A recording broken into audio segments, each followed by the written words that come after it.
Onion Lake Health and the Power of 100 are teaming up for a vaccination festival this weekend. And yes, you did hear correctly, as VaxFest is being branded as a vaccination experience by Indigenous people and for them as well. To talk about the festival, I'm joined by Dr. Lana Potts, who's the medical director at Elbow River Healing Lodge. So, Lana, off the bat here, there's surely a lot of confusion and curiosity that's out and about for people who have heard about this festival. So, to open things up, could you just kind of provide a bit of an overview on how it's going to work? So, yeah, and I think it comes back really to the history. So, it's founded by two doctors, myself and Dr. Makokis, and it was really a conversation we had around COVID and around what are we going to do about COVID? And we know that COVID has hit First Nations communities a lot harder than non-First Nations communities. We have seen the rates much higher, and we've seen the death rates from COVID significantly higher in First Nations communities. And although the vaccine has been out for almost a year at the end of this month, it's really not getting there's still a lot of questions and confusion that's happening in First Nations communities as a result of the colonial history, as a result of the testing that went on in residential schools and Indian hospitals, and people not actually having access to healthcare. So often their experience is not good. Often they go in and it's often just very rushed, or they don't feel treated well, or they just don't get a good experience. And so offering a medicine that's new and offering a medicine that the world is questioning would be in reality, I did question it myself, but so are so many other people. And so VaxFest came to be as a result of looking at the data and saying, you know what, we noticed that I would say the converted. I was converted. I've been vaccinated now going on 11 months, but there's a lot of people that aren't showing up. And the population that's showing up is the 17 to 35-year-olds. Now, that's correlated with the 17 to 35-year-olds being some of the largest segments of any First Nation population and Indigenous population in Canada. So if they're not showing up, that's speaking to this other issue that a majority of the population is not getting vaccinated. And as a result, they're not getting the protection that they need. Then we looked at it again and said, well, how do we make it fun? Because who likes to go to the doctor? No one.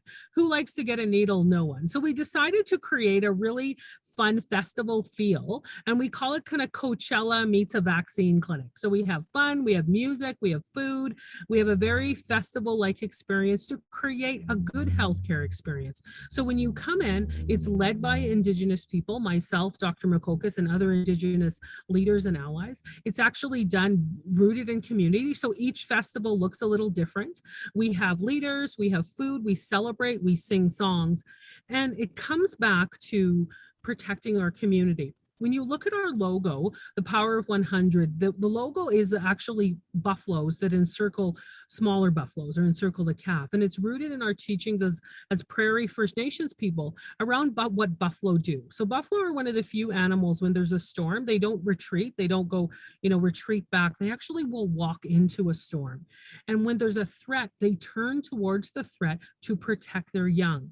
They protect their future. They protect in their generations coming forward. So the logo was based on that, about how do we protect generations coming forward? How do we ensure that 100 years from now, everyone is protected? How do we ensure we have our language and our songs, our communities are intact? We do this by protecting the generation that needs the most protection, which is our youth. And that's really the concept of the Power of 100. We need 100% of us vaccinated in order for this to work.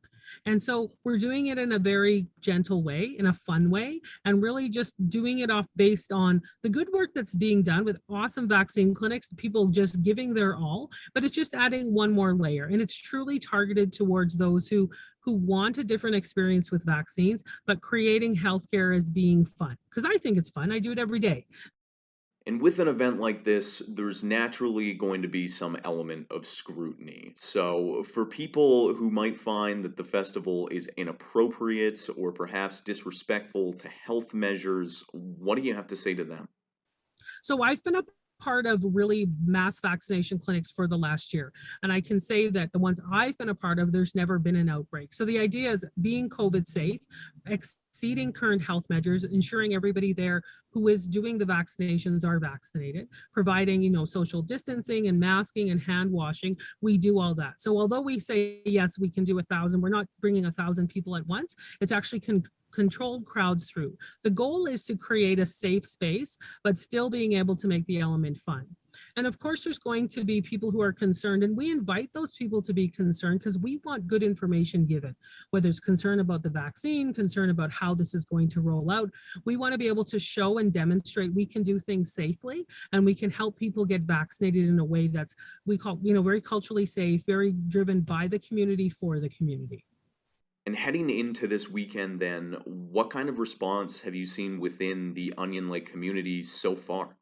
So we've had really good build up. We were doing a lot of social media and really, reaching out to the campaigns, meetings with the community. The catchment area was approximately around 7,000. We can accommodate as many people as we want to come out. So we'll be there Friday afternoon and Saturday throughout the day. We're looking at on average, maybe about 500 to 1,000 vaccines. However, if more people come out, we want them to come out because we will accommodate you. So we're trying to put everyone to get everybody ready to be able to do it. Even just getting licenses for doctors to be able to vaccinate. All of that is something that we're working on. Thanks so much for your time, Lana.